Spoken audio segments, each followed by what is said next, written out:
Ucapan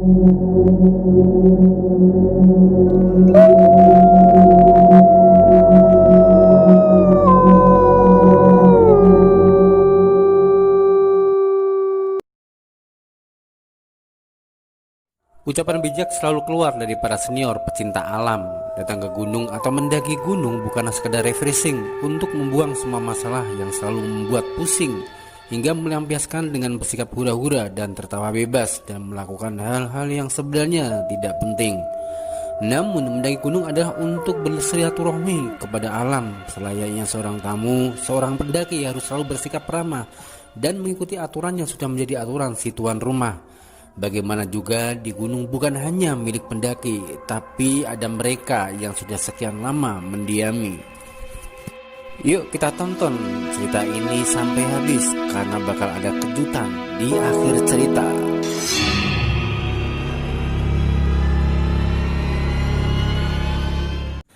Cerita ini dikirim oleh saudara Amran dari Yogyakarta. Dan cerita ini terjadi pada tahun 2017 yang lalu. Saat itu lagi musim liburan, Amran diajak temannya, sebut saja Dio, untuk muncak ke Gunung Merbabu. Tentu saja ajakan ini disambut gembira oleh Amran. Meski dia sudah 2 kali mendaki Gunung Merbabu, namun tak ada bosannya. Justru kegagahan gunung itu begitu ngangenin. Selain paro namanya yang begitu indah, Amran ingin melampiaskan keinginannya untuk berfoto di Watu Gubuk. Karena waktu terakhir muncak ke Merbabu, keinginan itu terlewatkan akibat baterai ponselnya habis. Rupanya bukan hanya Amran dan Dio saja, masih ada 5 orang yang juga ikut rombongan. Mereka adalah Rizky, Dito, Fandi, Tias, dan Dela. Nama-nama yang sudah cukup familiar bagi Amran dalam komunitas pecinta alam. Dan sesuai kesepakatan, mereka ngumpul di rumahnya Dio, baru kemudian berangkat pada pukul 14.00. Dan rencana mereka akan menggunakan jasa mobil charteran untuk menuju Kopeng, karena mereka mau start via Kopeng Tekelan. Karena lewat jalur Tekelan terdapat pos-pos yang dapat memberikan informasi maupun berbagai bantuan yang diperlukan. Selain itu, ada rencana mereka menunggu malam di bumi perkemahan Umbul Songo. Oh iya, sebenarnya ada masalah kecil yang dialami Amran sebelum berangkat. Ibunya tidak ngasih izin, tidak tahu kenapa. Padahal Amran sudah bukan lagi disebut pemula untuk seorang pendaki gunung, dan ortunya tahu itu. Tapi anehnya ibunya tak ngasih alasan yang jelas kenapa melarang Amran untuk mendaki Gunung Merbabu. Jelas Amran tidak mungkin batal, apa kata teman-temannya nanti. Namun setelah berkali-kali melakukan negosiasi, akhirnya sang ibu melepaskan juga, walaupun dengan setengah hati. Dan Amran harus mau mendengar wejangan sebelum berangkat. Dikatakan ibu, mendaki gunung itu bukan perjalanan untuk berhura-hura, niatkan untuk bersilaturahim, jadi harus dengan hati yang bersih dan tetap menjaga etika saat berada di gunung. Dan satu lagi, jangan tinggalkan sholat sekalipun tidak menemui air. Nasihat menurut Amran cukup aneh, tapi benar juga sih. Dan demi ingin lolos, Amran pun menjawab dengan suara tegas, "Siap ibunda tercinta," mencium tangan dan akhirnya berangkat. Dengan mengendarai motor, Amran menuju rumah Dio yang berjarak sekitar 1 jam perjalanan. Rupanya Amran paling belakangan sampai di rumah Dio. Semua sudah pada ngumpul di sana. Bahkan sebuah mobil charteran sudah standby, bus mini yang cukup untuk membawa 7 orang beserta tas carrier-nya yang gede-gede itu. Setelah salaman tos satu sama lain tanpa memberi kesempatan Amran untuk ngobrol banyak, akhirnya rombongan berangkat. Diperkirakan perjalanan Jogja Kopeng memakan waktu kurang lebih 2 jam. Singkat cerita, mereka mulai mendaki setelah Isya sekitar pukul 19.20 waktu Indonesia Barat, dan yang didaulat sebagai leader adalah Dio. Selain sudah dibilang paling senior dari semua anak, pengalamannya mendaki gunung terutama malam hari dia juga jago. Sementara Amran sendiri mengambil posisi formasi sebagai sweeper alias paling belakang. Tak ada kejadian aneh saat perjalanan dari Umbul Songo hingga melewati pos Tekelan dan mencapai pos Pending. Lancar dan ketujuh anak muda itu berjalan perlahan tapi pasti meski medan treknya masih landai. Ini merupakan sikap pendaki yang jam terbangnya udah tinggi, kendati melewati spot datar, tetap berjalan perlahan untuk tetap menjaga energi. 10 menit meninggalkan pos pending, tepatnya setelah masuk ke hutan pinus itulah, tiba-tiba tas pinggang Amran putus. Ini dirasa Amran sangat aneh. Bagaimana tidak aneh? Padahal tas itu baru saja dibeli dengan harga yang cukup mahal juga. Tentu kualitasnya akan bagus. Kok bisa-bisanya putus? Padahal hanya 4 bungkus rokok dan ponselnya saja yang membebani. Ada apa ya? Namun Amran berusaha membuang jauh-jauh perasaan jelek yang muncul dalam benaknya, juga melenyapkan sedikit rasa cemas di hatinya. Ya, mungkin karena dia salah pilih merek tas waktu beli, dan cepat-cepat Amran memasukkan tas pinggangnya ke dalam tas carrier-nya. Sementara rombongannya sudah berjalan jauh di depan, bahkan sudah tak terlihat lagi. Dengan langkah agak lebar, Amran pun melanjutkan perjalanan. Baru jalan kira-kira 50 meter, di depan Amran ada sosok yang duduk di sebuah batu yang ada di sisi kiri jalan. Amran mendekati dan menyorotkan senter headlampnya ke arah sosok itu. Ternyata Dela. Loh, Dela? Sapa Amran. Aku nunggu kamu, kenapa sih kok lambat banget? Tanya Dela seraya berdiri. Dan memang posisi Dela di formasi tadi ada di depan Amran persis. Tadi tas pinggangku putus, yuk lanjut, kita udah ketinggalan jauh nih, kata Amran sambil mempersilahkan Dela untuk jalan di depannya. Akhirnya keduanya melanjutkan perjalanan. Saat itu Amran tak pernah menaruh curiga ataupun punya firasat apa-apa. Keduanya berjalan dan tak mungkin bisa menyusul rombongan yang sudah tidak kelihatan lagi. Tapi Amran yakin pasti rombongan akan menunggunya di pos 2. Namun lama berjalan, pikiran Amran mulai terusik. Ada sesuatu yang janggal. Biasanya dari pos 1 menuju pos 2 itu memakan waktu hanya sejam. Tapi kali ini bahkan sudah hampir 2 jam tapi kok belum nyampe. Apa mungkin salah jalan? Tapi dia yakin tidak salah jalan. Jalur menuju pos 2 hanya ada satu dan tidak ada jalur lain. Sebenarnya saat itu pikiran tak enak udah mulai berkecamuk di kepala Amran. Tapi dia tetap jalan di belakang Dela. Dan saat hendak melanjutkan perjalanan itulah tiba-tiba kupingnya mendengar suara yang memanggilnya. Suara Dio dan anak-anak yang lain. Aneh. Suara itu begitu jelas. Tapi Amran tidak melihat siapapun selain Dela yang tetap berjalan di depannya. Dela, panggil Amran sembari melebarkan langkah untuk mengejar Dela. Sepertinya kita salah jalan nih, sambungnya. Astagfirullah. Saat itu Dela memang berhenti dan memutar badannya dan menghadap ke arah Amran. Tapi dalam penglihatan Amran, wajah Dela itu nampak pucat sekali. Bibirnya putih dan tatapan matanya begitu kosong.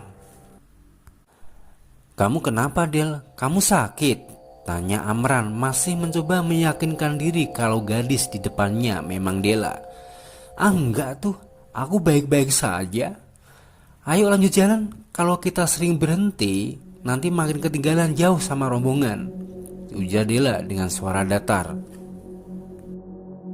Amran hanya mengangguk sekali dan mulai berjalan. Seiring langkah kaki yang mulai kepayahan karena medan treknya yang begitu mulai curam, Amran mengambil ponsel dari tas kecilnya. Sial, umpatnya ketika melihat monitor tak ada sinyal. Maksudnya dia mau menghubungi Dio. Mendadak Amran kaget begitu setelah masukkan ponsel ke dalam tas dan pandangannya konsen ke depan. Dia melihat Dela sudah berada jauh di depannya. Sangat aneh. Bagaimana bisa Dela bisa jalan secepat itu padahal medannya begitu terjal dan banyak akar-akar pohon yang lumayan licin. Namun sampai di situ pun Amran masih positif thinking. Mungkin karena tadi dia jalan pelan waktu ngambil ponsel di tasnya. Baru setelah sampai di batu besar yang saat diingat-ingat baru kali ini Amran melihat batu besar tersebut. Amran mulai merasakan ada sesuatu yang tak beres. Mendadak dia merasakan seluruh tubuhnya merinding. Dela sendiri tak terlihat lagi, entah dia sudah terlalu jauh di depan atau menghilang. Sebenarnya Amran hendak melanjutkan perjalanan, namun tiba-tiba angin bertiup begitu kencang, saking kencangnya sampai tubuh Amran sepoyongan persis seperti orang yang lagi mabok. Tapi hanya sesaat setelah angin mereda, sayup-sayup terdengar suara dari sebelah belakangnya. Suara Dila yang memanggilnya. Seketika Amran mengarahkan slot senternya ke arah sumber suara. Dan memang sosok Dila tengah melambaikan tangan ke arahnya. Amran langsung mengambil Dela, tapi sebelum sampai Dela malah jalan turun. Dan jalannya itu kelihatan aneh banget. Kalau diperhatikan secara seksama itu bukan berjalan, melainkan melayang. Kejanggalan itu ternyata tidak membuat Amran berhenti, tapi terus mengikuti. Hingga beberapa menit kemudian di depan Amran ada sebuah kampung, banyak rumah dan lampu-lampu yang terang. Tapi anehnya sepi. Tidak tampak warga satupun. Amran melihat Dela masuk ke salah satu rumah. Awalnya Amran ragu-ragu, namun Dela muncul dari balik pintu dan melambaikan tangan ke arahnya. Sebagai isyarat, Amran disuruh untuk masuk ke rumah tersebut. Meski dalam batinnya sudah seyakin-yakinnya jika apa yang dialami bukan lagi berada di alam nyata, namun sosok Dela itulah yang membuat Amran tetap harus mengikuti. Bagaimana juga dia tak mau terjadi apa-apa dengan Dela. Akhirnya dengan perasaan tak menentu, Amran pun masuk ke dalam rumah kuno berbentuk limas yang terbuat dari kayu jati. Dari situ Amran masih melihat Dela masuk ke ruang dalam. Seperti layaknya rumah sendiri, Amran menurunkan tasnya dan mengambil duduk di kursi. Lumayan lama juga sih Amran duduk di situ, sementara Dela tidak keluar lagi. Justru yang keluar seorang wanita setengah baya yang mengenakan pakaian kebaya, membawa minuman yang diletakkan di atas meja persis di depan Amran. "Silakan diminum nak, pasti kamu haus kan?" kata wanita itu seraya melemparkan senyuman ramah ke Amran. Iya bu, terima kasih," sahut Amran tapi tidak segera minum. "Maaf, teman saya tadi di mana ya bu?" sambung Amran.